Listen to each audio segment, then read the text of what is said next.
कि फरवरी 2020 में एग्जैक्टली 2 साल पहले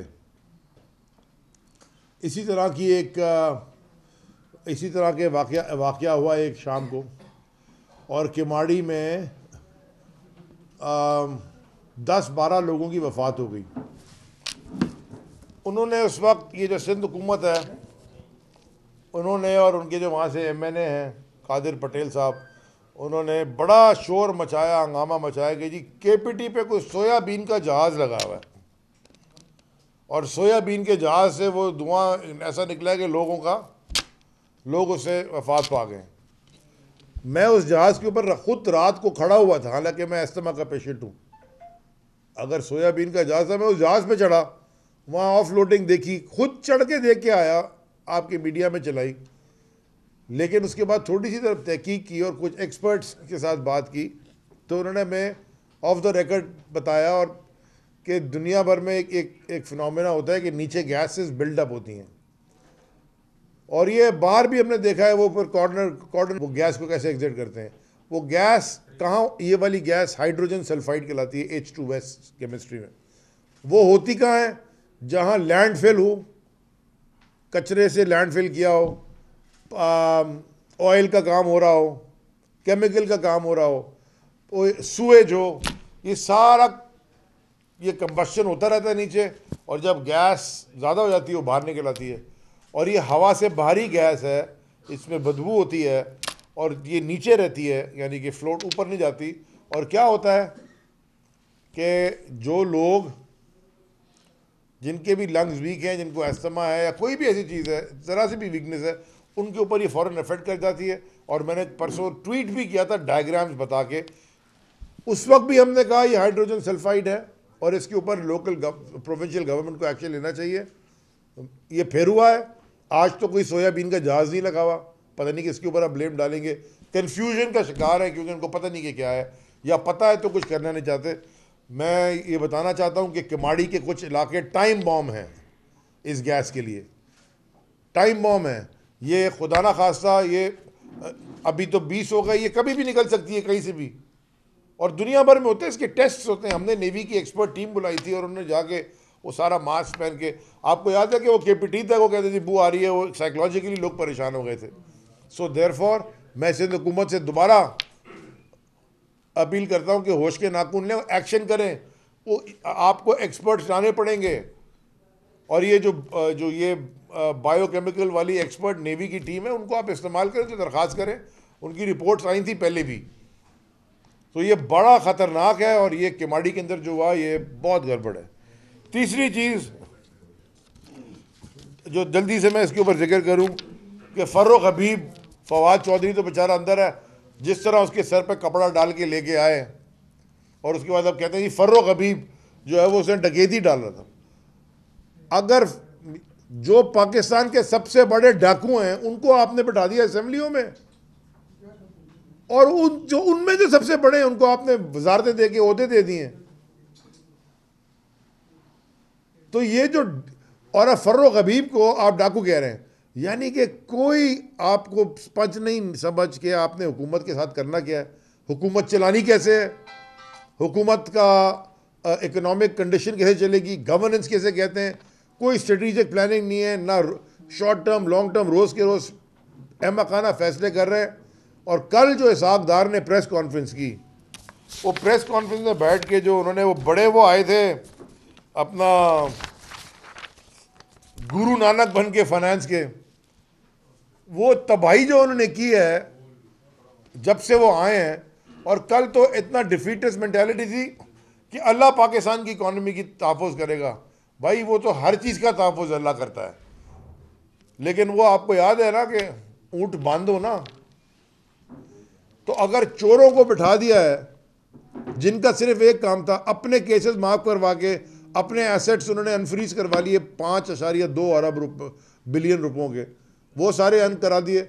मैं तो ये देख रहा हूँ कि इसहाक डार सरकारी जहाज़ में भागा था अपनी हुकूमत में, शायद खाकान अब्बासी उस वक्त फाइनेंस अपना प्राइम मिनिस्टर थे। उसके बाद शायद खाकान फिर ये इसहाक डार बोला मेरी कमर में दर्द है, वहाँ टैक्सियों के पीछे भागते हुए नज़र आता था लंदन की रोडों पे, वहाँ कमर ठीक हो गई जाके, जैसे प्लेटलेट्स ठीक हो गए इनके समधी नवाज शरीफ के। और उसी जहाज में वापस आ गया एयरफोर्स वन में जिसमें गया था सरकारी, और आके तबाही मचा दी। वो तड़ियाँ जी IMF का ये हो जाएगा वो हो जाएगा, आई डोंट केयर, फला ढमका, पूरे मुल्क का बेड़ा गर्क कर दिया। इकॉनमी बिल्कुल, मैं सुबह बैठा था, फैक्ट्री वालों को मैंने कॉल की, एक मुझे कोई ऐसा नहीं मिला जिसने कहा कि जी एक्सपोर्टर्स छोड़े लोकल मार्केट को, वो उनकी एक्सपोर्ट फंस गई है, क्योंकि वो छोटी छोटी चीज़ें जो इंपोर्ट करनी होती हैं वो भी नहीं कर सकते, बटन जिपर शिपर जो बाहर से मंगानी होती हैं वो सारे फंसे हुए हैं। और आपने उधर ले जाके खड़ा कर दिया इस मुल्क को जहां पॉइंट ऑफ नो रिटर्न है। और आपके पास सोल्यूशन क्या है? आपके पास सोल्यूशन ये है, पाकिस्तान की मईशत और पाकिस्तान की गवर्नेंस ठीक करने का सोल्यूशन ये है कि इमरान खान पे अटैक कर दें। सारा दिन वजीर बैठ के एक ही बात करते हैं, हम वजीर थे, आसमान पे उन्होंने उठाई थी किबाड़ी की गैस, और मैं कहता गया कि ये क्या है। अब ये बोल देंगे ये भी इमरान खान की गलती है। हर चीज इमरान खान पे डाले जा रहे हो, अपनी गवर्नेंस तुम्हारी है नहीं। और जब सब चीजें फेल हो गई, इलेक्शन में तुम फेल हो गए पंजाब के, फिर वो बाई इलेक्शन हुआ नेशनल असेंबली की सीटों पे, उसमें तुम फेल हो गए, वो भी खान साहब जीत गए। जहां जहां तुम खान साहब के ऊपर गलत अटैक करते हो, इमरान खान जीत जाता है। वो हार ही नहीं सकता क्योंकि उसकी नीयत साफ है और वो 2 नंबरी कर नहीं रहा। अब आपने जो प्लान बनाया है, जिसका कल खान साहब ने जिक्र किया, जो मेरी सबसे इंपॉर्टेंट मेरा ये आज इस प्रेस कॉन्फ्रेंस का पॉइंट था, देखें खान साहब ने बड़े साफ अल्फाज में कल ये कहा है कि आसिफ जरदारी ने कोई टीम हायर की है और उसमें कोई एक्सपर्ट्स हैं असैसिन्स की, जो कि इमरान खान के ऊपर हमला करेंगे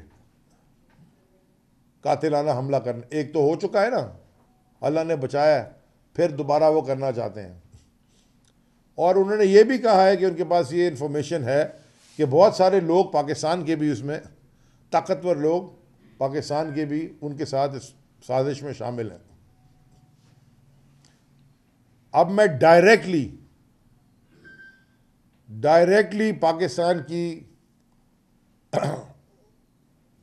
इंटेलिजेंस एजेंसी से, पाकिस्तान के मुहाफिजों से, पाकिस्तान की ब्यूरोक्रेसी से, पाकिस्तान की लॉ इन्फोर्समेंट से, और ख़ास तौर पे इन सबसे बढ़ के पाकिस्तान की अवाम से मैं डायरेक्टली मुखातिब होकर बात करना चाहता हूँ। सबसे पहले जो आप हमारे जो दिफाई इदारे हैं और जो हमारी उनकी इंटेलिजेंस एजेंसीज हैं, ये एक ex prime minister of Pakistan, जिसकी पॉपुलैरिटी इस वक्त पाकिस्तान में किसी लीडर की आज तक ऐसी नहीं हुई, जिसकी पब्लिक सपोर्ट इतनी है, किसी की आज तक नहीं हुई।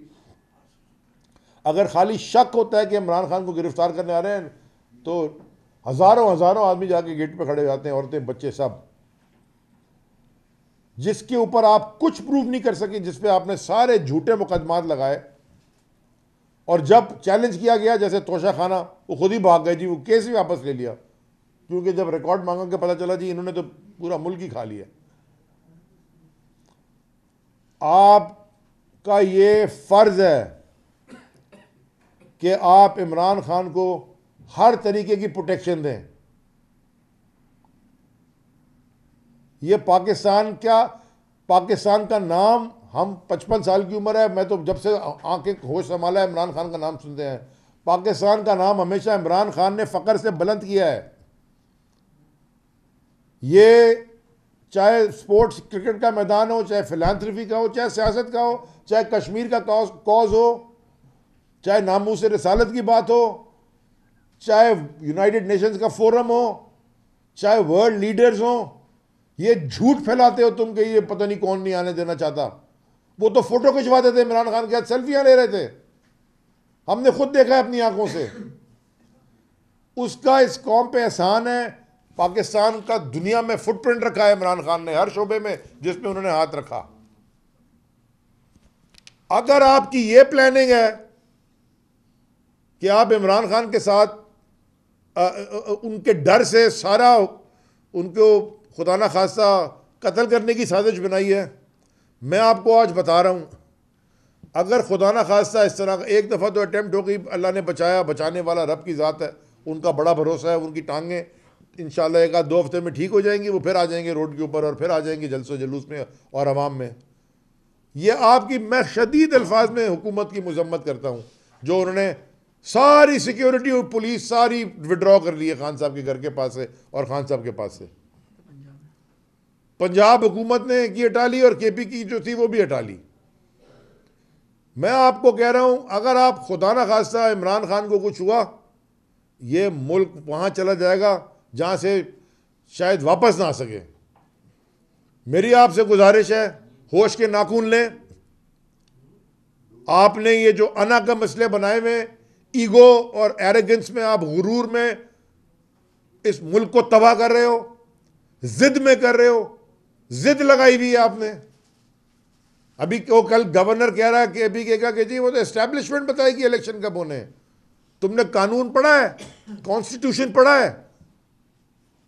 You are responsible. 90 दिन में तुमने इलेक्शन कराना है, आर्टिकल 105(3)A कॉन्स्टिट्यूशन का, कि 90 दिन में इलेक्शन कराना है असेंबली डिसॉल्व होने के बाद गवर्नर्स ने। तो दोनों पंजाब और केपीके के गवर्नर के पास चॉइस कोई नहीं है। और वो टीवी पे बैठ के कह रहा है प्रेस कॉन्फ्रेंस में एस्टैब्लिशमेंट जब बोलेगी करा लेंगे। ये पाकिस्तान की अवाम का मुल्क है, ये कानून इस मुल्क को चलाता है। कॉन्स्टिट्यूशन की धज्जियां उड़ेनी है तुम लोगों ने। और अब अगर इमरान खान पे कातिलाना हमला करने लगे, इस मुल्क का इससे बड़ा नुकसान हो कोई नहीं सकता। तो मैं सारों को वार्न करने लगा हूं, सारे जितनों को मेरे नाम लिए, आपकी रिस्पॉन्सिबिलिटी है हर आम इंसान को प्रोटेक्ट करना स्टेट के। आप एक्स प्राइम मिनिस्टर जिसको पाकिस्तान के सारे अवार्ड्स मिले, पाकिस्तान से बाहर दुनिया के सारे अवार्ड्स मिले, उसके ऊपर प्लानिंग हो रही है कत्ल करने की, और वो टीवी के ऊपर आके कह रहा है कि कौन प्लान कर रहा है, जिसके ऊपर मूवियां बनी है, जिसको मिस्टर 10% कहते थे, जिसने सूबे का तबाही कर दी, जो अपनी बीवी की JIT नहीं बनवा सका यूनाइटेड नेशन से। भूलना चाहे रहमान यूनाइटेड नेशंस वालों की क्या थी कि वो रहमान मलिक उनको कैसे डाइवर्ट, रहमान मलिक नाम था ना वो जो सेनेटर, वो कैसे डाइवर्ट कर रहा था उनको, जिसके ऊपर इल्जाम है उसने अपने ब्रदर इन लॉ को कत्ल करवाया जब उसकी बीवी प्राइम मिनिस्टर थी, जिस पे मुल्क के हर कानून तोड़ने का इल्जाम लगा हुआ है, चोरी के इल्जाम लगे हुए हैं, हर हॉर्स ट्रेडिंग का इल्जाम लगा हुआ है, हर चीज का इल्जाम है। उसके ऊपर माफिया डॉन बना हुआ है इस मुल्क का। वो उसके ऊपर खान साहब ने टीवी के ऊपर बैठ के साफ साफ किया उनके पास कि ये हमें मुझ पर अटैक करेगा। खुदारा होश के नाखून लें और इस मुल्क को वहां ना लेके जाएं जहां से वापसी का कोई रास्ता नहीं है। 71 हो चुका है, हमें रिपीट नहीं चाहिए भाई। हम कोई गैर कानूनी गैर जमहूरी काम नहीं कर रहे। इस्तीफे देना असेंबली से या CM का असेंबलियां डिसॉल्व करवाना, एडवाइस भेजना पंजाब या KP के किसी भी सूबे के गवर्नर को, ये सब आइन के अंदर मौजूद है। हमने आइन के अंदर रहते हुए काम किया है। गैर आइनी तुम हो, गैर आइनी काम तुम कर रहे हो। ये मुल्क कभी नहीं, कोई सोसाइटी नहीं चल सकती कि अगर कोई ये कहे कि सारी ताकत मेरे पास हो गई लेकिन जिम्मेदार मैं किसी और को ठहराऊंगा। ये नहीं चलेगा सिस्टम। ये सिस्टम फेल हो चुका है, सदियों से नहीं हजारों साल से कहीं दुनिया में नहीं चला। ये दोबारा यहां फेल हो जाएगा। Election is the only answer. आम इंतखाबात कॉल करें इसके और लोगों को मौका दें कि वो अपना मैंडेट इस्तेमाल करें और जिसको मर्जी लेके आएं। और इंतखाबात ऐसे ना कराएं जैसे सिंध में लोकल बॉडी इलेक्शन कराया फेज 1 और अभी कराची का फेज 2। साफ और शफाफ इलेक्शन कराएं, जो जीतता है जीते। इस तरह के लोगों को प्लान बना के मारने के असैसिनेशन अटेम्प्ट से ये मुल्क तबाह हो जाएगा, खुदा ना खास्ता। जी जी भाई, एक तो ये बता दें कि जो कल दिल्ली इंतखाब का शेड्यूल आया है उसमें क्या सांसद तमाम नशिस्तों पर हिस्सा लेंगे या अलग से कोई उम्मीदवार करेंगे? अभी तक दूसरी बात ये कि जो खान साहब ने कल इल्ज़ाम लगाया आसिफ अली जरदारी पर, तो पीपल्स पार्टी से रद्देमल आ रहा है कि आप उसका सबूत दें, अगर सबूत नहीं देते तो फिर आप मैं समझता हूँ कि इस वक्त पाकिस्तान का मुस्तकबिल और पाकिस्तान का जो हर चीज़ इस वक्त सुप्रीम कोर्ट के दरवाज़ों पर टंगी हुई है। हर चीज़ सुप्रीम कोर्ट को इमीडिएटली सुओ मोटो लेना चाहिए। सबूत उसको तो नहीं देंगे जिसके ऊपर इल्ज़ाम लगा रहे हैं, सबूत तो न्यूट्रल फोरम को देंगे, सुप्रीम कोर्ट ले सुओ मोटो उनके सामने रख देंगे। इतना बड़ा अगर खान साहब ने बात की तो उनके पास एविडेंस होगा ना, या इंफॉर्मेशन होगी। तो ये इस मुल्क के इदारे क्या कर रहे हैं, इसके सबूत नहीं, इस मुल्क के इदारे क्या कर रहे हैं, मुझे बताएं। क्या इमरान खान क्या मुल्क की प्रोटेक्शन कर रहे हैं कि या मुल्क के एक्स प्राइम मिनिस्टर को मारने की साजिश कर रहे हैं? मैं तो नहीं मानता कि कोई मारने की साजिश कर रहा है, लेकिन प्रोटेक्शन नहीं दे रहे तो एडर एंड अबेटर बन जाएंगे ना भाई। अगर किसी को अब कल रात को नीचे फायरिंग हुई है इधर, ये नीचे रात को 10 बजे, तकरीबन 9 साढ़े 9 हम दफ्तर में बैठे थे। वो लोग आए कोई मोबाइल चुराने के लिए, दो जो हमने सुनने में आया लड़कों से, उन्होंने वो मोबाइल स्नैच किया। वो जो लड़के थे उनके पास बंदूक थी, उन्होंने फायरिंग की, एक भाग गया, एक मर गया इधर ही गोली लग के रात को नीचे। ये डिफेंस में रह रहे हैं हम, जहां अपेरेंटली पढ़े लिखे, और वो पढ़े लिखे लोग पूरे पाकिस्तान में, पूरा कराची पढ़ा लिखा है। ये प्रिविलेज क्लास इधर रहती है जो अपने आप को कानून से ऊपर समझती है। तो हम इस शहर के अंदर लोगों को नहीं बचा सक रहे, या और मुझे उन्होंने कहा कि हो सकता है, पहले तो समझे कि जिधर ही अटैक हो गया, क्योंकि आपको पता है कि हम पे आजकल अटैक बड़े हो रहे हैं, लेकिन वो मालिक बचाने वाला है। तो आपका पहले सवाल का जवाब ये है कि अभी तक जो प्लान है वो यही है कि सारी सीटों पे, सब पे इमरान खान साहब इलेक्शन खुद लड़ेंगे।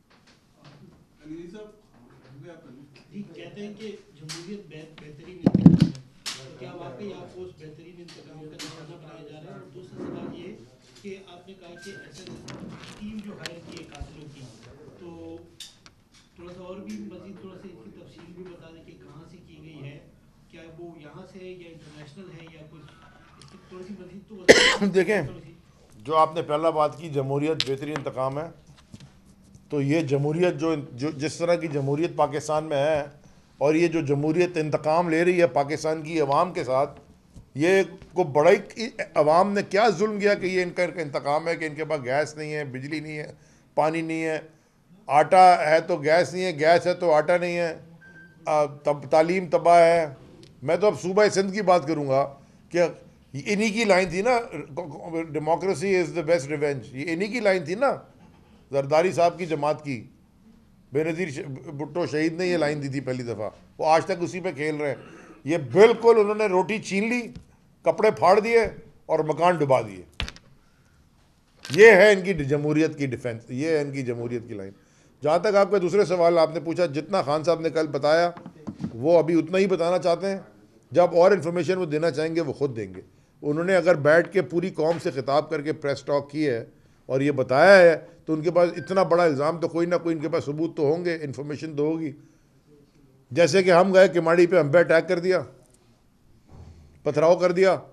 अब मैं यार यहाँ पथराव कर दिया, यहाँ तो कोई पत्थर नहीं है, हम तो पक्की जगह पे खड़े हुए थे।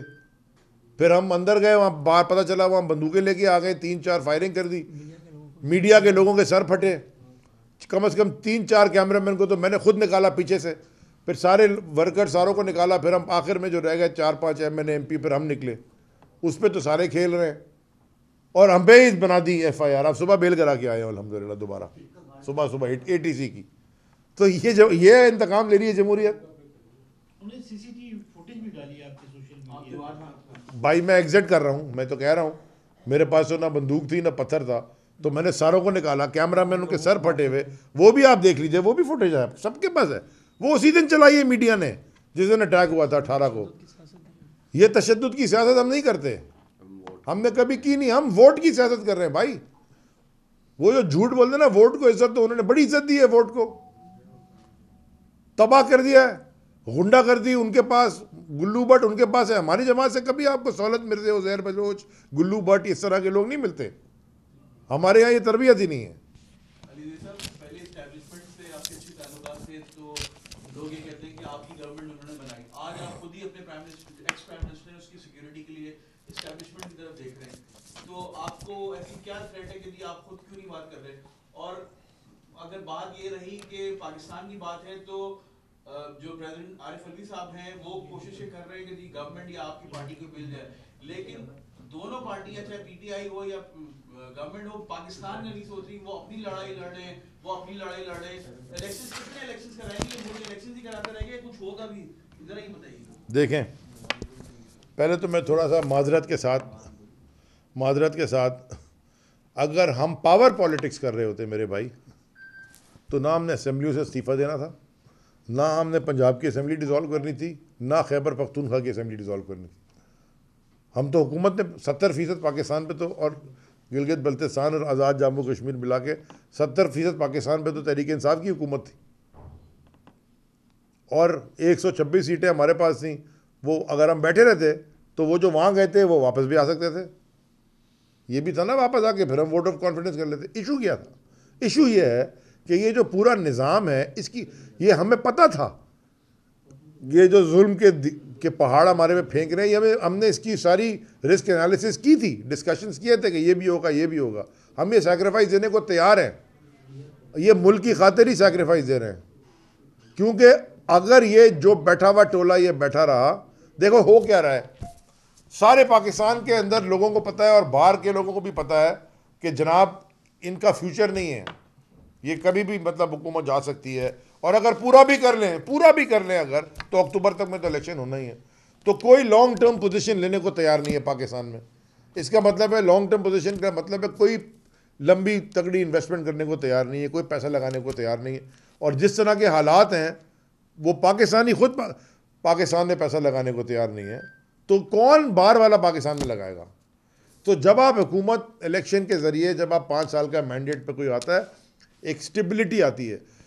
माशी स्टेबिलिटी का ताल्लुक सियासी स्टेबिलिटी से है।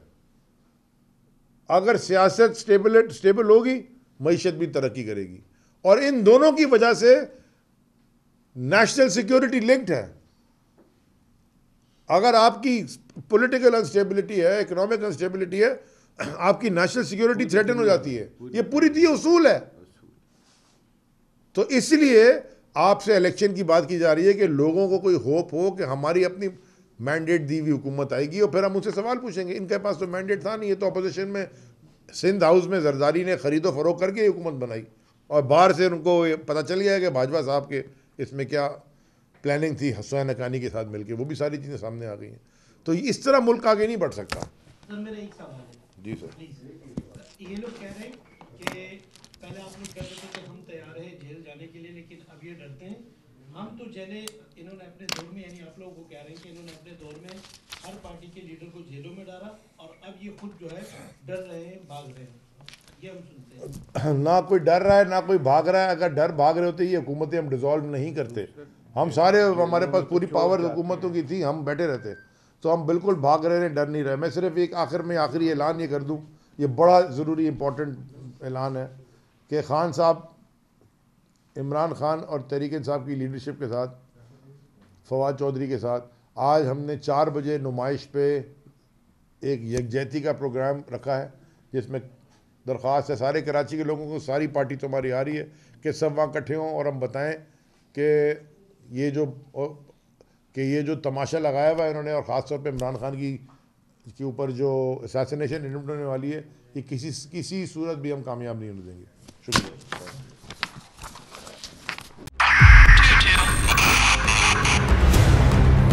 2022 बहुत सारे तोहफे भी देके गया पाकिस्तान की आवाम को। पाकिस्तान की आवाम को एक तोहफा ये दिया कि आवाम को पता चल गया कि पाकिस्तान का मीडिया क्या है। साल 2022 में सबसे ज्यादा देखे जाने वाला चैनल बोल न्यूज रहा नंबर 1। हमने बहुत सारे शोज और ट्रांसमिशंस की, पूरा साल मुसलसल जदोजहद में निकल गया कि ये वोट ऑफ कॉन्फिडेंस के पीछे कौन लोग थे। तोड़े रेटिंग के सभी रिकॉर्ड। सोशल मीडिया पर भी सबसे ज्यादा तेजी से 2.4 बिलियन व्यूज का संगे मील अबूर किया। एंकर्स को भी आवाम में सबसे ज्यादा मकबूलियत मिली और सोशल मीडिया पर भी बोल रहा सब पर भारी। सब्सक्राइब करें और बेल दबाएं ताकि कोई खबर रह न जाए।